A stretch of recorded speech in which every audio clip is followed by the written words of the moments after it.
Dahil ginawa na ko ni Ninong ng kalokohan. Gaganti ako. Papatiin ko sa kanya kung ano yung ginawa niya sa akin.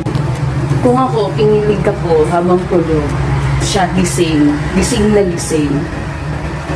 Kaya tingnan natin kung ano magiging reaction niya sa gagawin ko sa kanya. Panginoon.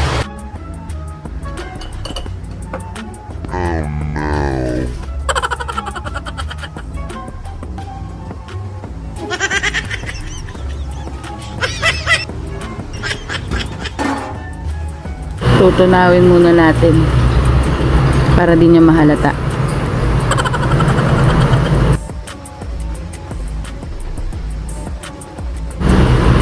Medyo matagal-tagal lang tong matunaw eh.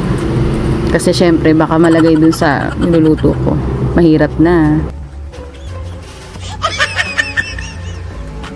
Excited na ako sa magiging reaction niya.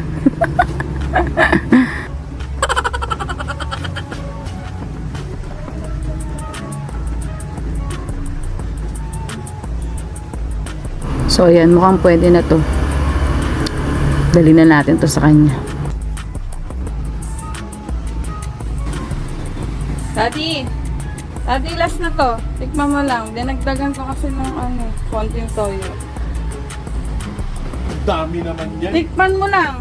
Mas Mariosep. Kasi naano na ako sa kutsara eh. Pwede.